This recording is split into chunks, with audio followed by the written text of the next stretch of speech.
I was trying to pass this across to you. Well, good evening, everybody, and thank you for the invitation to be here. It's been such beautiful weather. I come from the Sunshine Coast where you think it would be sunny, but it has rained for the last 3 months. This is a blessing coming to Gladstone and actually feeling the warmth and the beautiful aspects of a winter. But thank you all for the invitation to be here and to share with you tonight this strange sounding topic from evolutionist to creationist, but how I, as a professor, travelling the world, working with the best institutions, how science brought me to Christ. Interesting.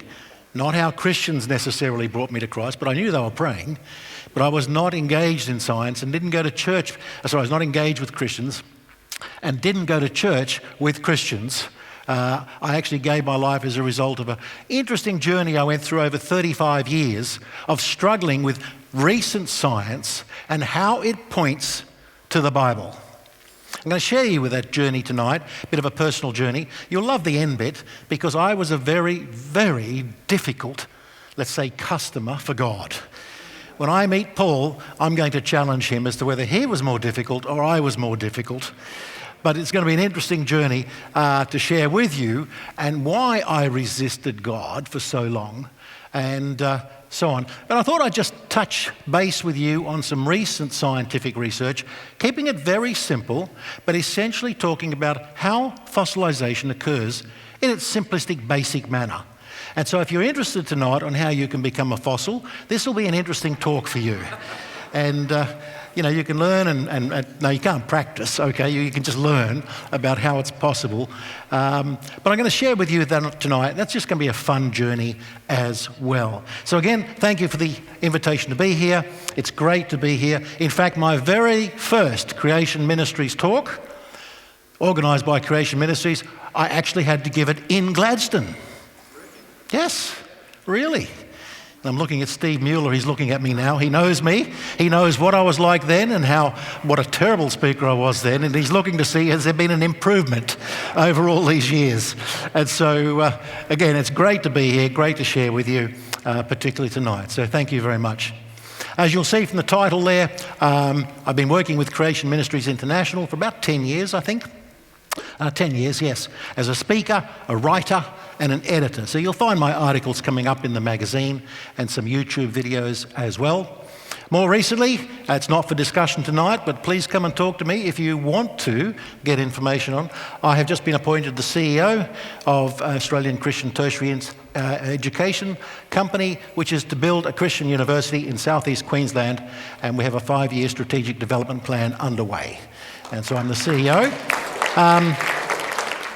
So if you want to be on our supporters list for that and so on, as in our prayer supporters list, just basically I'll get your email and put you on that, and then you'll be brought up to speed with exactly what we're doing because we're open and so on. Give you our faith statement, what we're trying to do. It is a proper university, by the way. It's not a college.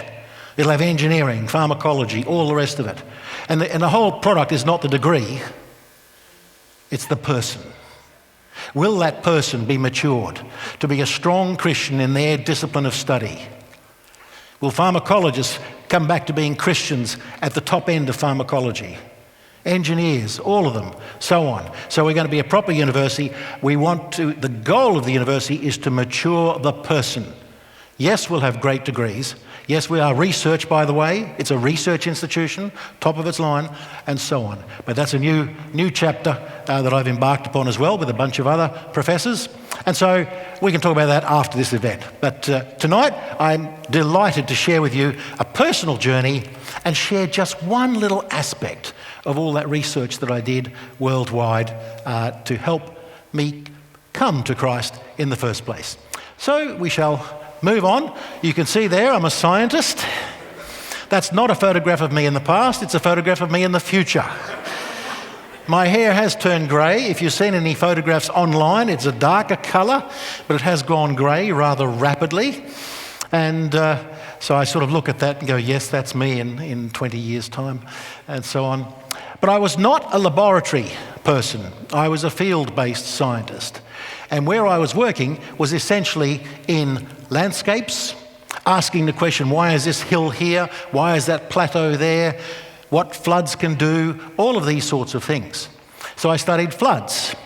I studied sediments, and that's the big word for tonight when we talk about fossils. Sediment is simply dirt on the move. So when you see dirt being washed off your gardens or from construction sites going downstream, we as scientists don't like to call it dirt. We give it big names to make us look good. And so it's called sediment, and it's on the move. Did all that, looked at fossils as well, travelling the world, again, with teams of scientists going to remote places, some of them quite dangerous places, and so on. And I had a midlife crisis and became a microbiologist for a number of years and published 6 international papers on microbiology. I don't know what happened to me. I then went back into the field, which was good to then get back out there into the wilderness and begin exploring once again. But I did that around the world. I lived and worked in China for 10 years, not as an expatriate, a foreigner. I actually went there on local terms and learnt Cantonese and taught and researched there for 10 years. I did the same in Finland, only for a couple of years though, working, learning their language. So can anybody here speak Finnish? Silence, just like it is in Finland, silence. It's learning the Finnish language was a lot of fun. I worked in Libya for Gaddafi. Oh, look at the looks I'm getting now. I worked with one of his sons. I actually was not part of that other team. I was part of the sustainability team, the finding water, irrigating Libya and so on, which helped me actually. That science did help me come to grips with creation. Isn't that interesting, working in Libya and so on? And I did enjoy working in Libya, by the way. So it was a great place. I worked in Peru, and that was great fun, studying the Amazon River. And I went swimming in the Amazon. It was great to swim in the Amazon. You're all looking at me strange again, as though I'm some sort of unusual character. What's your problem with the Amazon? Piranhas! You watch too much television. Piranhas in Peru, in the Amazon, do not eat you. It's the piranhas in the Congo that eat you. So if you go to the Amazon, you will see surf life-saving flags up in major towns like Iquitos, and you can go swimming there and so on. So the piranhas did not eat me, but I ate them. Oh, mwah, a beautiful fish with a Peruvian sauce. Absolutely beautiful. Worked in the Pacific Islands, particularly the Cook Islands, loved it there. South Africa, many other countries as well, and also in Australia. Why did I take off around the world to go to remote and at times quite dangerous places? Well, the answer is simple, and it comes back to part of the answer as to why I resisted coming to Christ. And this is the sad bit. I was raised in a dysfunctional home. Alcoholism was present, not just in the family, but in the extended family and aunties and uncles. And so abuse was quite common. And so your growth is stunted, you don't understand what a family is, you don't understand what love is, all of these things. And of course, the same occurred, and I'm not going to talk about that in any detail, but the same occurred in the school I was at. And so I became a victim across all elements of my growth. And by the time I was 18, I did not know how to communicate. Now, I had one of two choices. I could either follow in the footsteps of my family and continue that journey of alcoholism and violence and so on, maybe get some free accommodation, courtesy of the government, as some of the family did. But I chose no. What I'm going to do is seek an education. So I wanted to go to a university and to get a degree. I went to Wollongong University, lined up, and they all said, no, you have not been given an offer. I said, I don't care. I'm going to university. And of course, in the end, they called security. Strange student wandering around campus demanding to be let in. And I was interviewed by an elderly man who later revealed himself as a chaplain. And he heard my story of what I was trying to do to escape that environment. And so he gave me a position in the university under a particular act of the university, except I was the only student who had to pay. Everyone else had free education. I had to pay. So I went to work in the steelworks in Wollongong and worked there, earning my payment to be made and also to live away from home. And so I did that. Now, that helped me grow up a little bit, but I enjoyed all of that as well. So I then decided the best thing for me to do once I had my honours degree and PhD was to run away, leave this country. I wasn't just getting away from the family, I was also getting away from this country because in those days, Social Security was very poor, nobody was taking action, and so on. So I left the country and went worldwide. Now, fascinatingly, I met Christians as I travelled worldwide. And it was rather interesting. But I wasn't interested in their story for a reason. If you have a family and a father who says he loves you, and then you get treated like that, if you have teachers say the same thing and you get treated abusively, when somebody comes up to you and says, I know a father who loves you, you're not interested if it's a Christian trying to tell you about God or about Christ. And so my barrier was up from the beginning not to become a Christian. But I still went to churches around the world. And I'll tell you a few humorous little stories now before I get into the science of all this, of why I was still resistant and what trouble I had with Christians as I travelled the world, because they were everywhere. And I found out later, of course, they were all praying for me, trying to help me, and it worked in the end. So even though it took them 35 years of prayer, it worked. So never give up on anybody who's denying you. Always pray for them, because they can ultimately come back. But as I travelled the world, first of all, did I enjoy it? Yes. Was I shot at? Yes. Was I arrested by foreign governments? Yes. Was I drugged and robbed? Yes. Was there an attempted kidnapping? And yes, I had to leap from a moving vehicle. I loved it because I was growing up. I was testing the boundaries of everything, and I absolutely enjoyed it. And I had various incidences where I knew I should have got into more trouble than I did. But one was jumping on a train in Leningrad, in Russia, and catching the wrong train, and it turned out to be a troop-carrying train full of troops in their uniforms. And my sister was equally as ignorant of her behaviour as I was at that stage. She walked up to one of the soldiers, pulled his hat off his head, put it on hers, and walked down the carriage going, "Passports, give me your passports now, passports." Well, of course, the soldiers were containing themselves because they wanted to burst out laughing, but they knew they'd get into trouble if they did. And the sergeant, of course, pulled the emergency button and threw us off.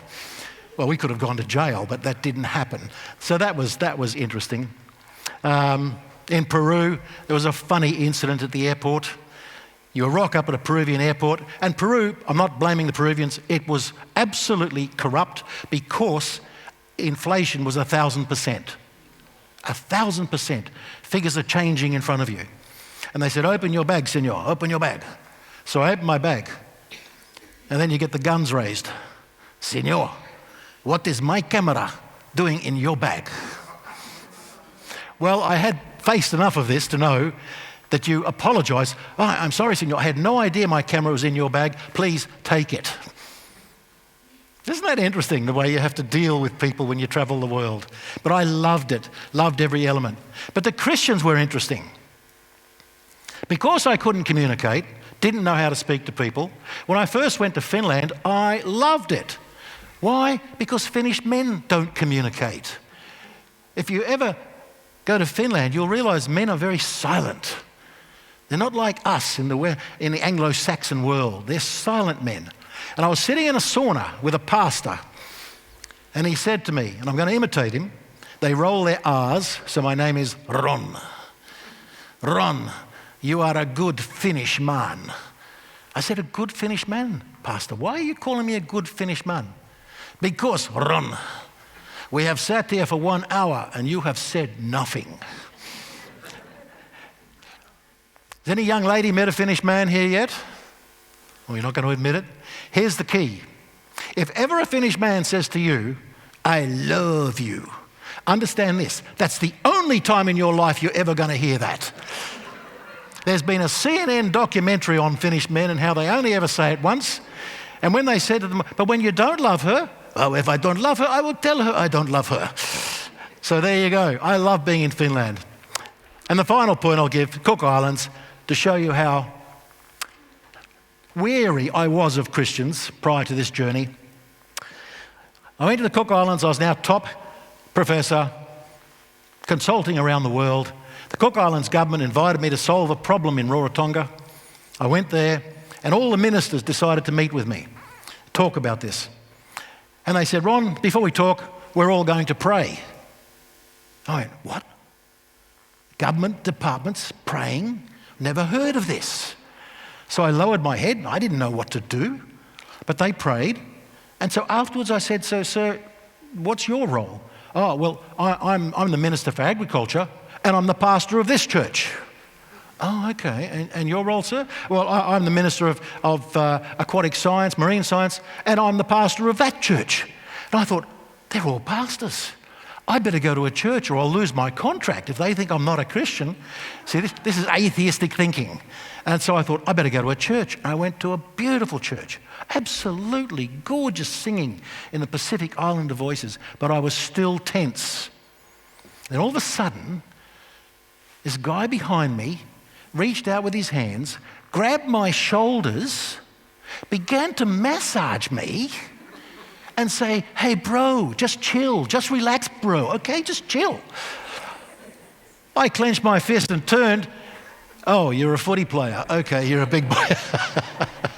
So I didn't take any action. He invited me to lunch afterwards. And so I came across Christians and found them to be wonderful people, but I still resisted until 35 years, ultimately all up in my research, travelling the world. What I placed my faith in was mammon and position. I wanted to be a professor. I wanted to be wealthy, and I became wealthy, and I rose to the ranks, gaining professoralships in 3 different continents and all the rest of it. And so, but let's move on now. That's why I resisted Christ. Now I'll show you some science that helped me come to understand that our Lord is real and that the creation message is real. It's not only real, it's truthful, it's historical, and it's foundational. When I say foundational, I mean it's foundational to the purpose of Christ. If we don't accept the book of Genesis, we have a big problem in accepting the purpose of Christ, what he did and why he did it. So we have to come back to the book of Genesis and understand that more deeply. But let's just first of all, Creation Ministries, we are here to equip you, ladies and gentlemen. There's only about a dozen of us roaming the country. We don't have those high salaries and all the rest. What we get simply is we're looked after by wonderful people in this community. And I'm being looked after by a couple over in the Gospel Chapel who've given me accommodation, given us food, everything, and so on. Even our books down the back, by the way, we don't make money on it. We produce it at a cost that equals, so we don't make a loss, but we don't make a profit. Why? Because we want to equip you. That's what we're doing. We're an equipping entity, an equipping ministry. And as you see there, always be prepared to make a defense to anyone who asks you, to anyone. For the reason, for the hope that is in you, yet do it with gentleness and respect. But how do we do that? You're not all scientists, you're not all theologists, you're not all pastors. How do we do that? Well, we have tools for you to do that, just to give away. And that's what we do. And so we love travelling around sharing all this. Our survival depends on donations only, not on books, not on anything else. It's donations. Just to clear that up. We have a website for you, creation.com. You've been to that website? Yep, quite a few of you have. Yes, excellent. We now have over 15,000 articles for you to read, copy, plagiarize. If you want to copy it, put it into something else, do it. We don't worry about that. We want you to take our information and to share it with other people. That's an incredible website. Deals with everything in creation, even going on to topics like aliens and all sorts of things, the speed of light, all these sorts of things that I won't be touching upon today. We also, to keep you up to speed with what we're doing today, because that website has got 40, 50 years of information on it. But today, to keep you up to speed with what's happening out there in the world and what the topics are, we have what's called Info Bites. And it's a little email that comes to you about once every 2 weeks. And that email is, it'll touch on topics like NASA says that Kepler-2 is like Earth. Well, we have people in NASA who actually support us. And they give us the true information that that is not correct. Kepler-2 is too close to the star it is next to. It is completely on fire, and it is volcanic, burning apart from one end to the other. But NASA doesn't tell you that, but NASA scientists will reveal that information. Interesting, isn't it? We have thousands of scientists who, if they say they're Christian, will lose their job. So what they do is they provide us information of what is really going on out there. That might be a short newsletter. We might have a new Jurassic Park. In which case, your children are going to watch it one way or another. Even if you say no, they're going to watch Jurassic Park. What we do is we tell you what's wrong with Jurassic Park. Now, for the young people here, do you remember Jurassic Park, the very first one, when the T-Rex chased the four-wheel drive? Remember that one? Oh, even the oldies are going, yes. Okay, you all loved it. T-Rex couldn't catch you if it tried. You can run faster than T-Rex. Did you know that? Because we have very intense studies that have been done on their bone structure, their muscle things. They were not predators, they were essentially scavengers. Because all predators have powerful front feet and powerful back feet. The T-Rex has got this. So as a predator coming up to you, what's he going to do? Like that.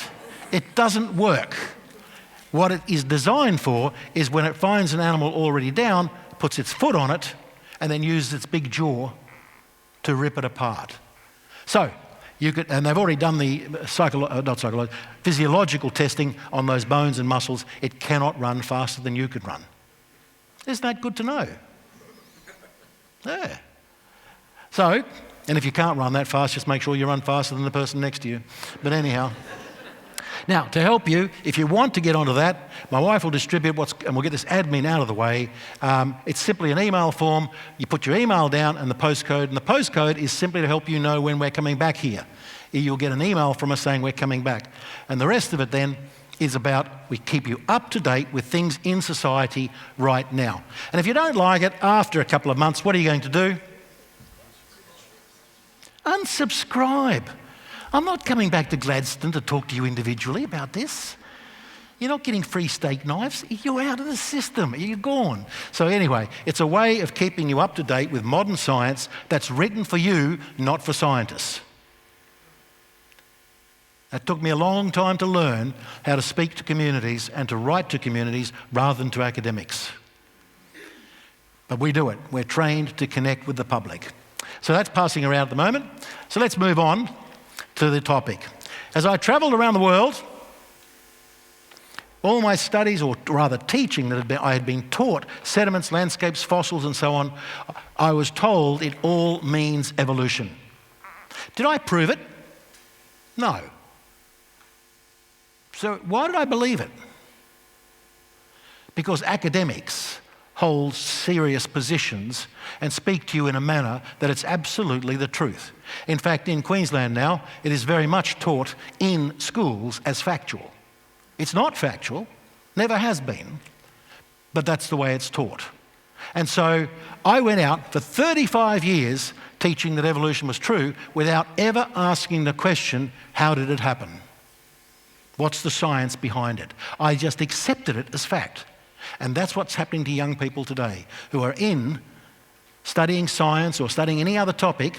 You are still being automatically, you are to assume that evolution occurred. So, give you an example of how I know that's not the case. I thought I'd touch upon fossil formation. And I'm going to show you a very simple process of how fossils are formed. And I do not disagree with academics out there today on most of it. But I'll show you the research we've done that highlights that they are wrong in another aspect. So first of all, let's have a look at fossil formation. Around 99% of all fossils of organisms are actually marine. Bet you didn't know that. You think they'd be dinosaurs. They'd be mammals. No, they are actually marine. 99% roughly are marine. By the way, when you go into a museum, you need to ask the people, how much of that dinosaur really is real? Because sometimes a museum will be good and indicate the part that is the real bone and the rest of it that is not. And then you get a good laugh when you walk in, where's the real bone? Oh, it's that little one there, and the rest of it is an assumption, is a belief. It's rather fascinating when you look at all of that. But let's look at these fish. 99% of fossils are marine. And that one there, I want you to pay particular attention to the emotions of this fish, please. Is that fish happy? It's happy because the water's clean. What's going to change the water quality? That other word I use, the big word? Sediment. Oh, the fish is now panicking. It's changing the viscosity, water, light penetration. It's changing all sorts of things because it's afraid that too much sediment is going to bury it. And now it's most unhappy. There's no argument disagreeing with that. Whether you're an academic or a Christian, we all agree that fossilization occurs because, in these cases, because of burial in sediment. So it's unhappy. And over time, they say, that particular organism will become a fossil. But now, it's happy. Why is it happy now that it's a fossil? It's because a paleontologist or a geomorphologist like myself will find it and give it a new name and a new interpretation. So if I found that outside, I'd love to have my name attached to it. And here's your homework. You've got to work out what you would call a fossil if you found it. I'm calling mine Rhonicus nelleritis. You need to look at your name and ask yourself, what do you want to call it? That's been the history. They tend not to do it so much these days, but it's been the history of science to name them after themselves. And we have a big focus on dinosaur fossils, and we have a completely incorrect picture of dinosaurs. And you're going to struggle with this. But this actually did happen out there. When paleontologists in the USA went digging up sites, there were two main competitors, two academics who disagreed with each other, and they wanted more dinosaurs named after themselves than the other person. So what did they do? They actually went into each other's site, and this is historically recorded and written up in journals, and they planted dynamite and blew the fossil sites up. It's like those movies, isn't it? What's the one, the character who roams around with a hat on and all the rest of it? Indiana Jones. It's like Indiana Jones. They actually did do that. Isn't that fascinating? And that's the reason we have many, many dinosaurs that never existed. Because they had to put the pieces back together again. And they didn't know which piece belonged to which. And we thought we had hundreds and hundreds of dinosaurs. We don't. After all these years, we finally find, let me ask you this question. Do you have a purple brontosaurus on your childhood bed? Did you have one? I just want to tell you, I don't want to hurt your feelings, brontosaurus doesn't exist. They put the wrong head. It's actually a patasaur with the wrong head on it. So if you had a brontosaurus, it doesn't exist. Sorry. But don't throw away your lovely purple dinosaur. It's still cute. But the point is, it's really interesting when you look at all these things. But anyhow, you get to name it, you get to interpret it, and so on. And I've been to many conferences where the interpretation gets ridiculous because all you've got is the bone structure. And so they try and then imagine what the life of that creature was. Now, there's no disagreement here between myself and the rest of the professional world. You need rapid sediment and you need deep sediment. Why rapid? If we don't bury it quickly, what happens? Decomposes, gets predated, gets eaten, something like that. So it has to be buried rapidly and has to be buried deeply in order to place the pressure and temperature changes and chemical changes that go on. And so you look at those rivers and you go, yep, lots of sediment coming down there. But that's a perception, ladies and gentlemen. We are taught there's lots of sediment going out there and it's damaging the world. I'm going to change your views tonight because here's the problem. We need rapid and deep sedimentation, but in fact, we do not observe rapid and deep sedimentation, enough to create a fossil of the smallest creature on this planet today. Fossils, if you look at paleontological work, they say fossils are not being created today. What's gone wrong? You see, when we look at our history of fossils, we say they were created 65 million years ago, they were created 40 million years ago, they were created 30 million years ago, they were 20 million years ago. We look at it as a time scale, don't we? But then we get to today and we go, oh, there's none being created today. You see, we made an assumption, didn't we? We looked at all of those fossils and we said, that must be a time sequence. But that's an assumption, that's an interpretation. Were you there when it happened? No. Can we test that it happened that way? No. You could have another interpretation. You could say maybe it all happened at once. And it's not doing it today because what happened then is not happening today. But that's very difficult to get across, to get scientists to accept new ideas. So, you look at that construction site and you see masses of sediment. But would that amount of sediment go down and cover a fish, one fish, many, many metres deep in sediment? The answer is no. It goes out and spreads itself over a large area. And here I am in Rarotonga, and this is why I went to the Cook Islands, when they said to me, Ron, we have this sediment coming down and it's going to damage the coral reef. And so the coral is up there, it's those darker bits in the blue, and there's this red clay coming down from construction sites on the island, and they said this will damage the fossils. It's not the fossils, the coral reef. So I went there, and that's when I went still a non-Christian, and I knew it wouldn't take long to solve, but I solved it pretty quickly. It had no effect on the coral whatsoever. And the reason is the estuary is tidal. So when the gets washed down, the sediment gets put on the coral, the very next tide washes it off. It was causing not a problem. So I helped the Cook Island government then by saying, look, all you've got to do, throw in some hay bales on the site. And we went and showed them the test and they loved it, cost them nothing. Absolutely cost them nothing. So we solved the problem. But when a scientist at James Cook University, a geomorphologist just like me, said the sediment is not damaging the Great Barrier Reef, what did the university do? They sacked him because they could not accept that finding, because that meant they would lose a lot of money. So he took them to court, and the court found him to be correct. The court ordered him to be reinstated in the university. So he was reinstated. So then the university sacked him on other grounds. Isn't that disgraceful?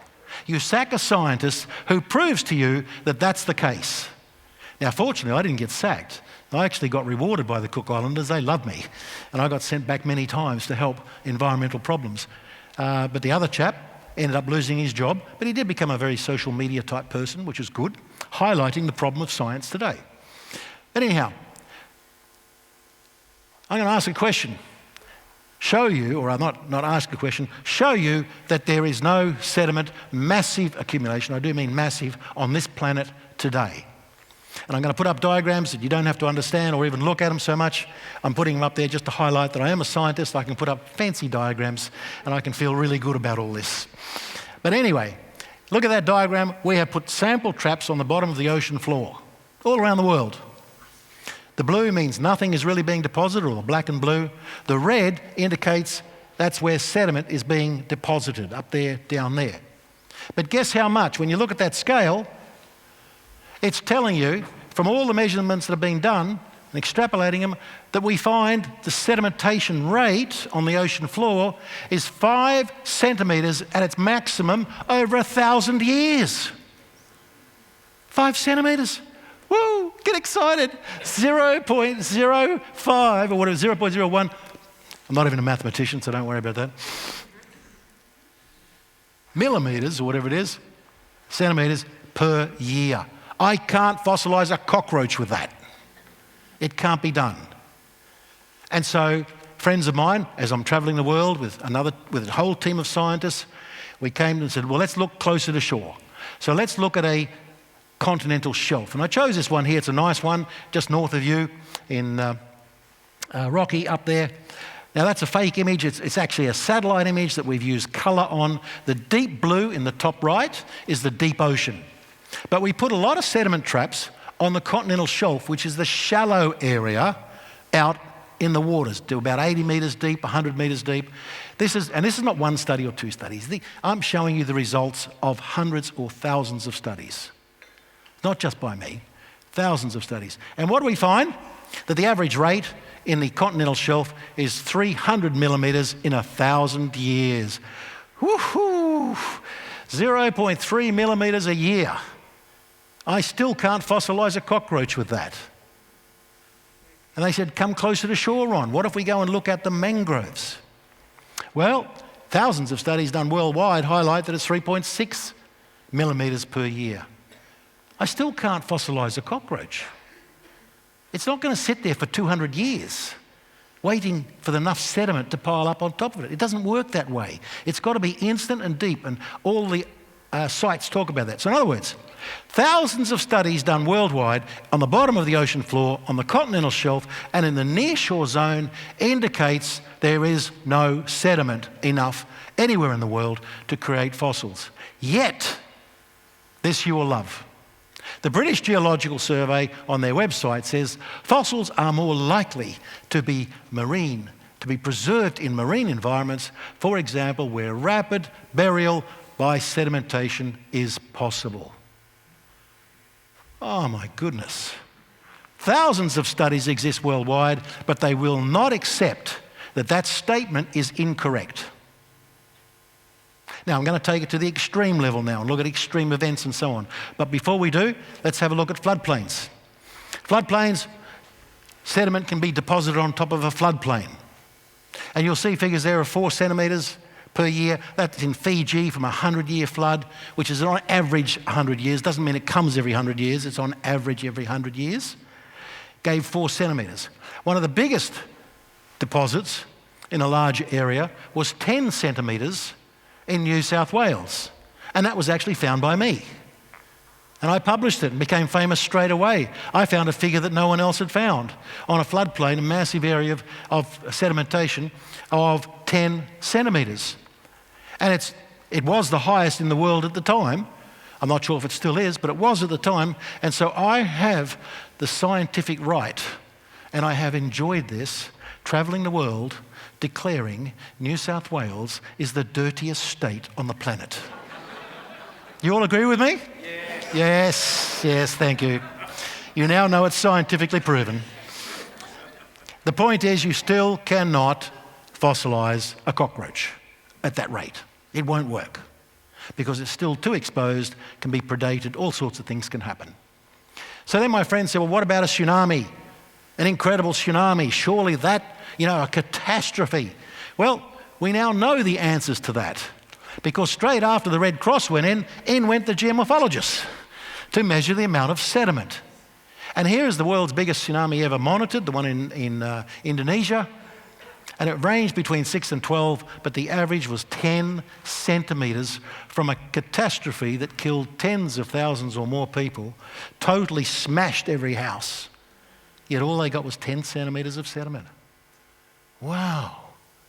Still can't fossilise anything. But in your mind, you must be going, why? Why is a tsunami of catastrophic proportions not producing sediment? Well, the answer is because a tsunami is not a physical wave when it's offshore. It's an energy wave.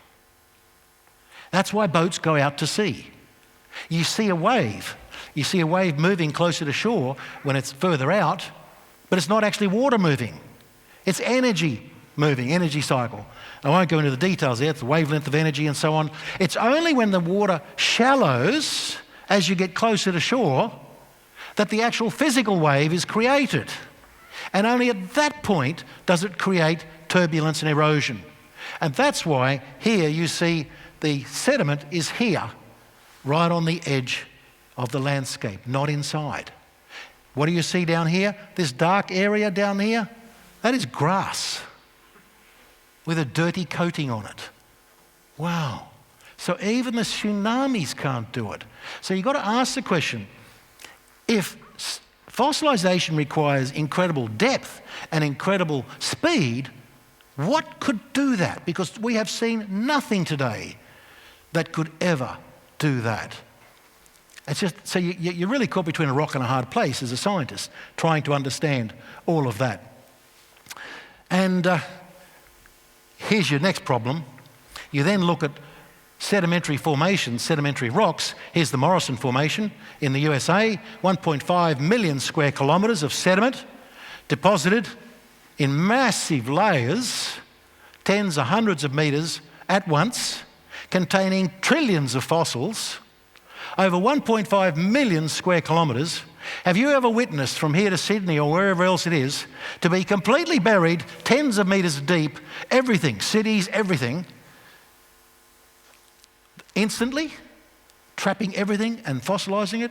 No, we can't imagine that. So it puts you in, as a scientist, it put me into a very difficult place. A very difficult place.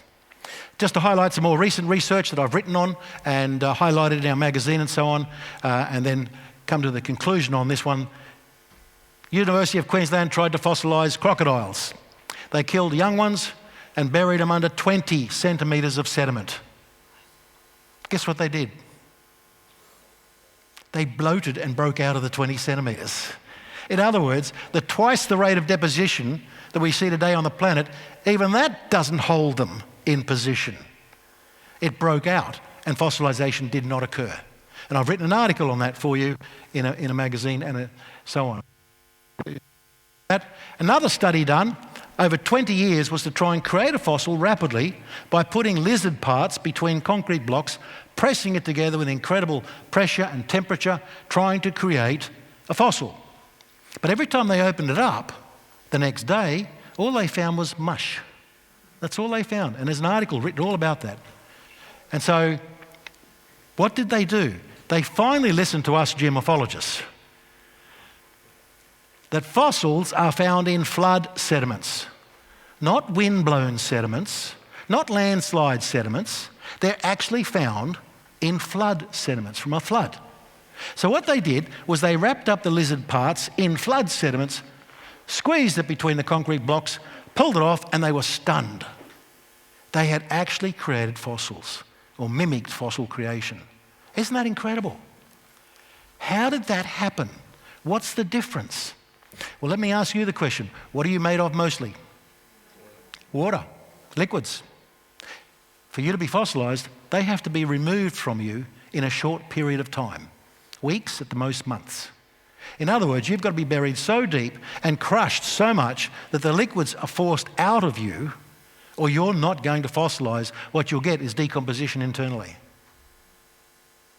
So now it highlights once again, we need massive amounts of sediment, incredible volumes of sediment to come instantly to bury you deep. So if any of you are hoping to trial how to become a fossil, give it up now. You're going to have to bury yourself at incredible depth, and it's just not going to work, okay? You've got to have everything squeezed out of you very quickly. And so that was published as well. And the final discovery, of course, which has shocked the scientific world, absolutely shocked us, is that when a T-Rex bone was cut in half because it was too big to transport, they were stunned.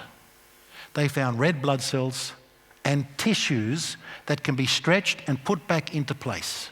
Just like an operation, doctor's operation on you. You can pull it apart and put it back. Yet we are taught that dinosaurs were extinct and fossilised 65 million years ago. Can red blood cells, tissues, and now we find eyes, we now find stomach contents. Why do we find them now? Because we never looked for them before.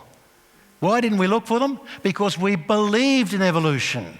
We believed they were 65 million years old. Now we know that's not the case. The medical profession has said there's no way that bone is 65 million years old. At the best, it's 10,000 years. That's the best they say. Isn't that interesting? 10,000 years, it has to be younger than 10,000 years.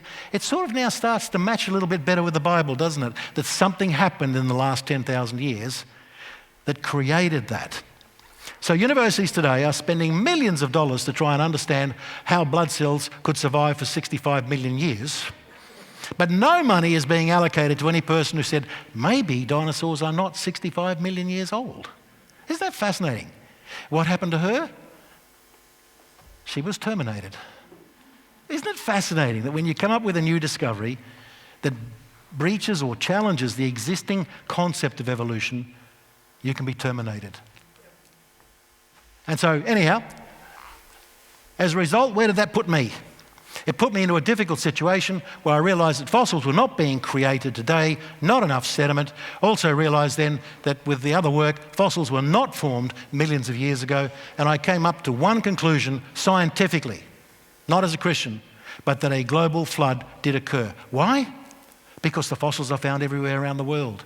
Because the landforms, which I'm not even talking about, are found the same all around the world. Plateaus, sedimentary layers, biotubation, all sorts of things I could talk to you about hour after hour, all indicate rapid, catastrophic global process.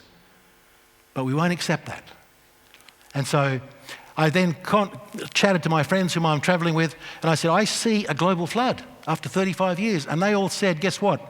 We see it too. Non-Christians saying we see it too. And then they warned me. They said, Ron, never say that aloud. If you do, you'll lose your grant money and you'll be terminated. Isn't that interesting? So, I was caught then in a position where I had been to churches occasionally for the wrong reason, just to make some minister happy or a friend happy. I wasn't really interested in listening. And I remember Scripture, Genesis 6:17, and for behold, I will bring a flood of waters upon the earth to destroy all flesh, which is the breath of life under heaven. Everything that is on the earth shall die. And I thought, okay, this idea that I had that evolution was the answer, 35 years of research in fossils, sedimentology, biochemistry, all the rest of it, it doesn't point to evolution at all. What does it point to? It points to the Bible. And so I was now caught between a rock and a hard place. Top professor, research, director of a research institute,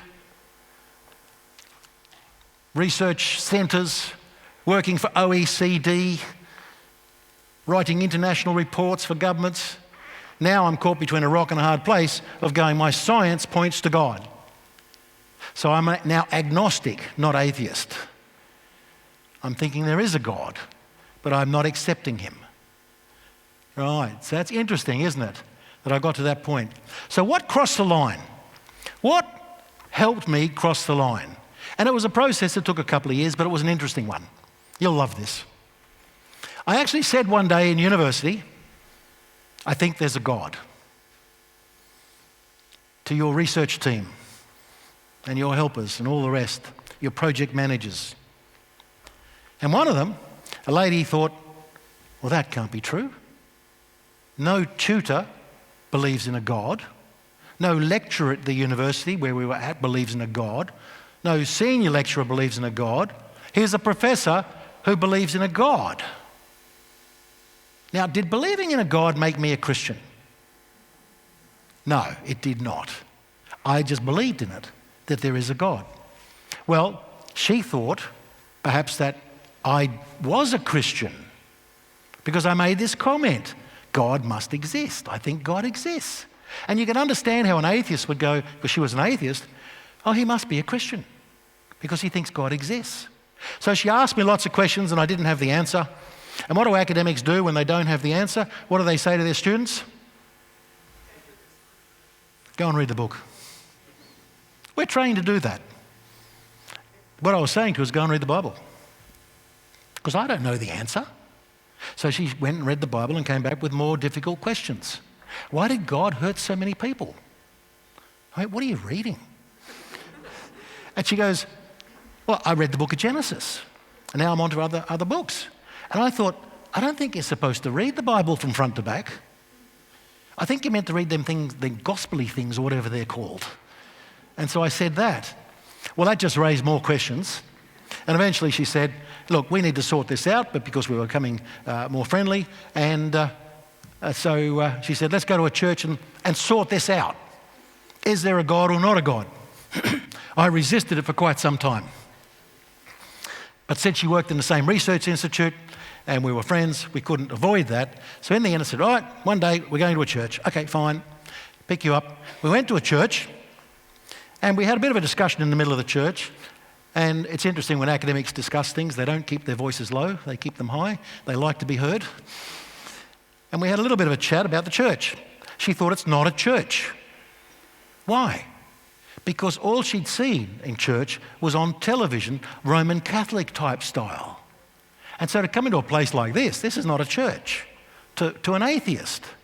And she made comments such as, well, where's the organ? What's with the rock band on the stage?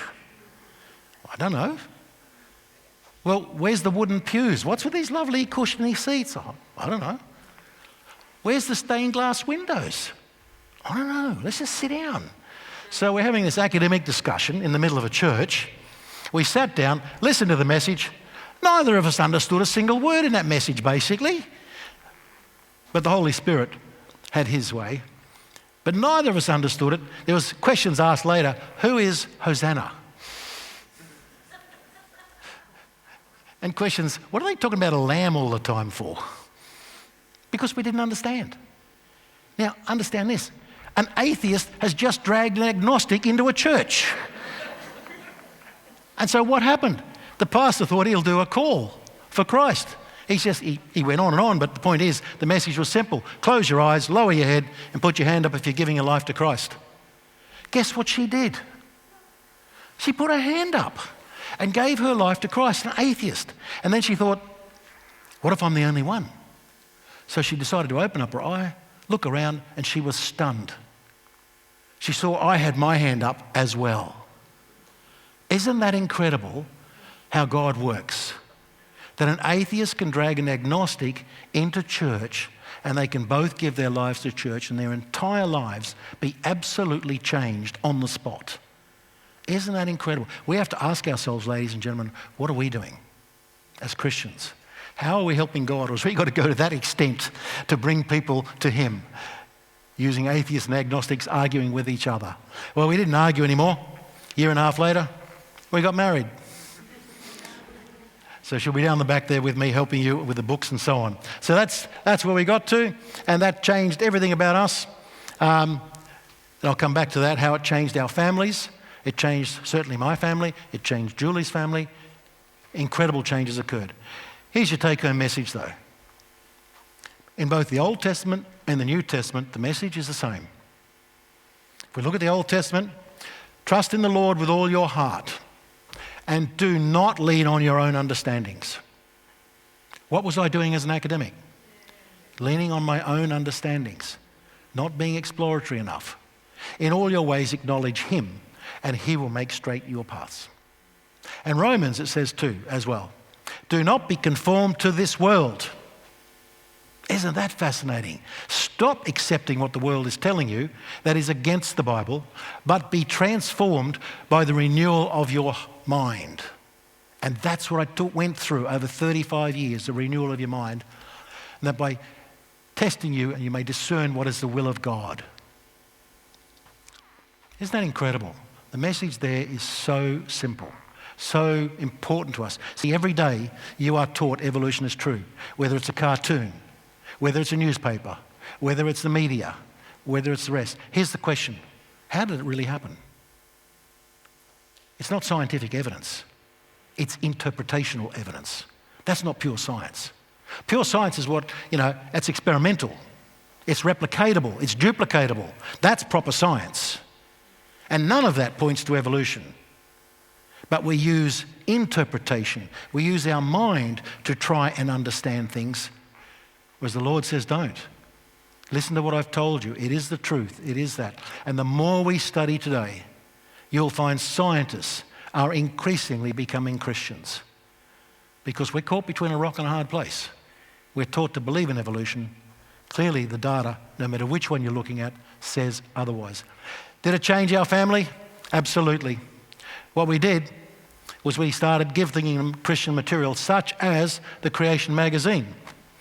And if you want to have a look at any of those, they're beautiful magazines. It's the #1 creation product on the planet. It is sold in about 120 or more countries. It is translated into so many languages. Unbelievable. Beautiful. It's science. You know, it's fossils. There you go, fossils straight away. It'll look at every issue. We'll look at geology, biology, space. There's a children's section. There's a theological section. All of them done beautifully, written by world's top scientists.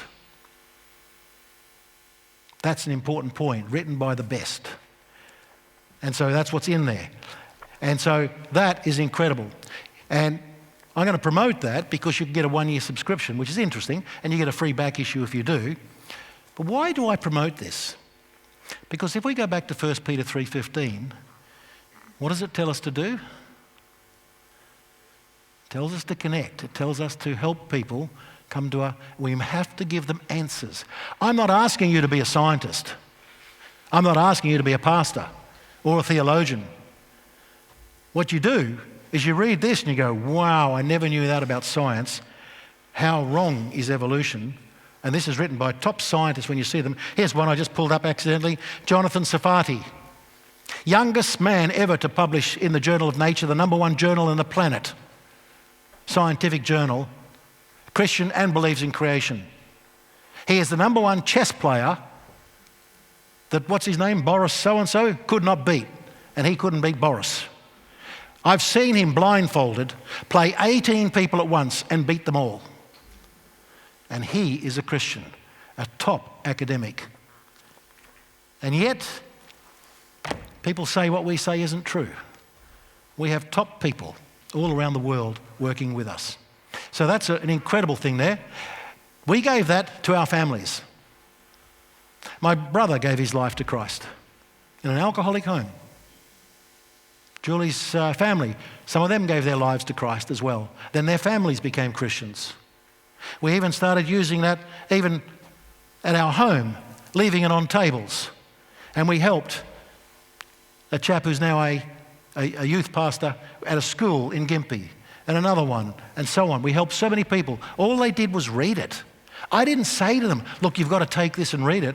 All I did was, we left it there or gave it to them. That's all we did. I wasn't acting science. I wasn't acting academic. I wasn't acting as a pastor. You just give it. Because why? It talks about creation.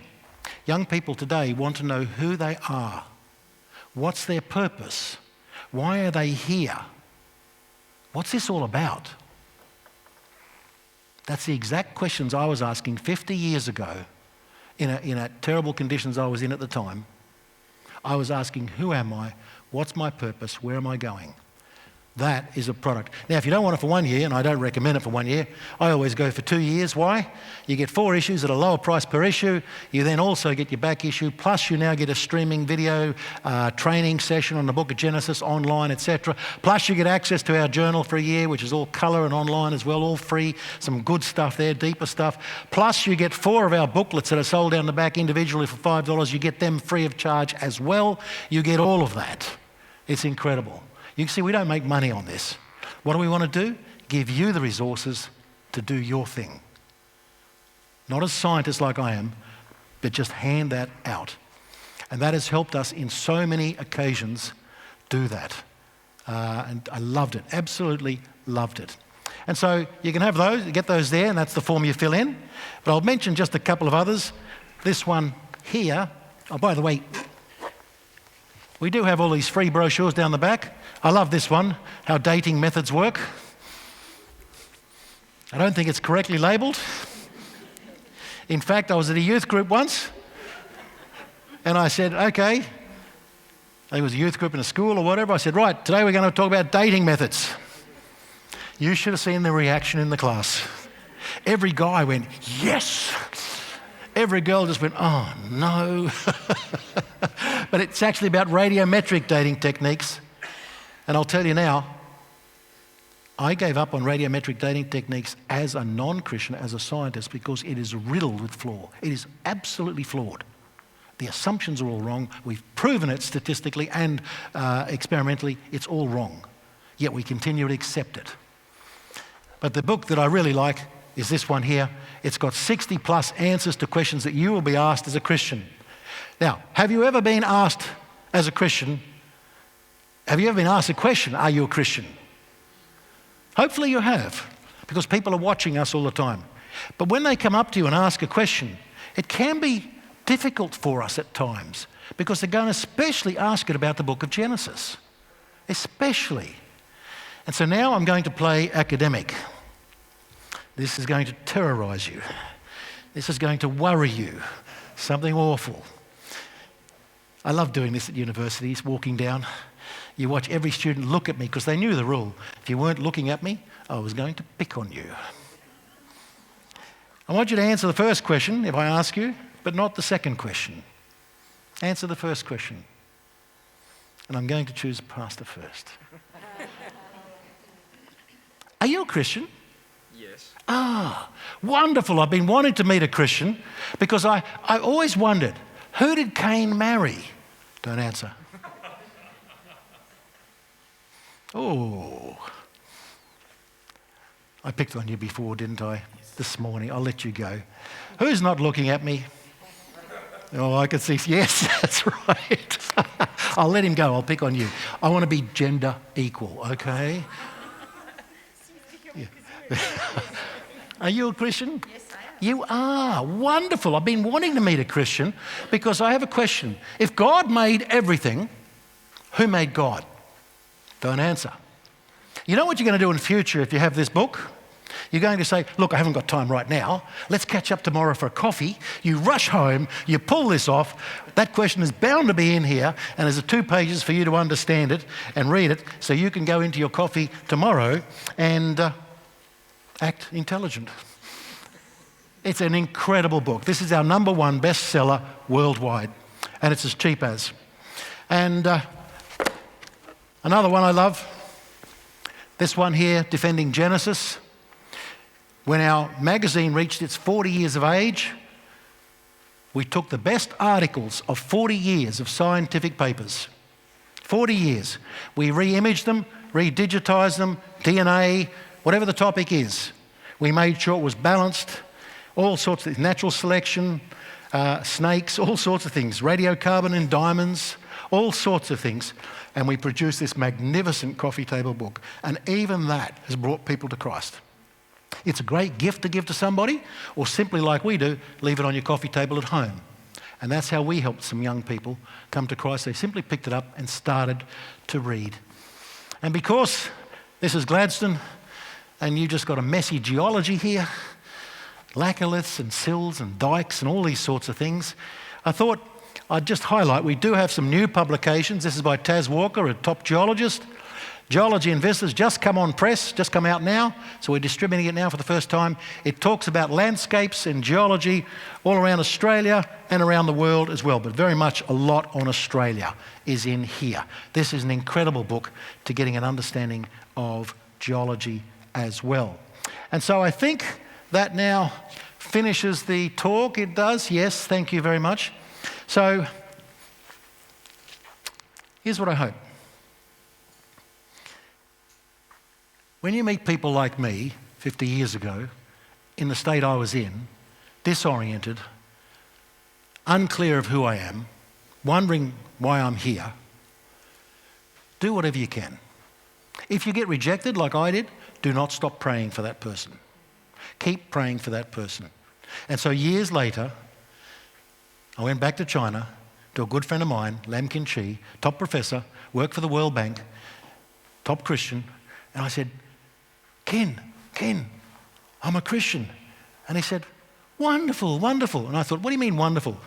I went to church with you. And he said, yes, I knew you did, but you were just pretending. So the point being, he was praying for me for so many years. Isn't that wonderful? We need to be doing that, not letting people go. How do you help them if you can't speak to them? Give them a copy of a magazine. Just give it away.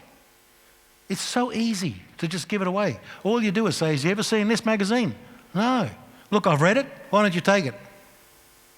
Tested by Taz Walker. He took 1,000 copies into the field, gave away 950 without a question. It's that easy, ladies and gentlemen. And if you're scared to do that, like I was on day one, I'll give you a little hint. When there's nobody in the office, in the kitchen, in the workplace, run in, throw the magazine on the table and run out. Do it in doctor's surgeries. Do it wherever you get a chance. People in doctor's surgeries will read the magazine. Why? Because they're in trouble and they know that they're in trouble and they're looking for an answer to help you. So look, I'm not asking you to be scientists or anything else. I'm asking you to be Christians who want to help somebody else. And if we feel weak about that, and I'm sure we all do, we're cautious, we're a bit afraid about it, what do? Just give away the materials. That's all we do. Let's pray. Heavenly Father, thank you so much, Lord, for bringing us together as brothers and sisters in Christ to share the wonderful new research that's going on worldwide that is highlighting that the book of Genesis is factual, that it's truthful. That to understand that is so important to us, to understand the purpose of Christ, why he had to die for us, why he had to suffer the way he did. The book of Genesis, we must accept, is truthful. Help us to do that, Lord.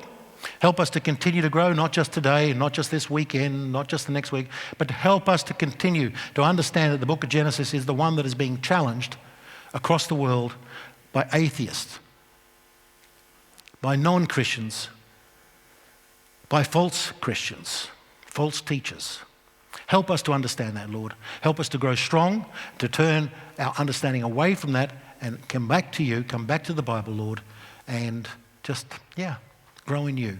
Help us, Lord, not to just give our lives to Christ, but to turn and to walk in your footsteps, Lord.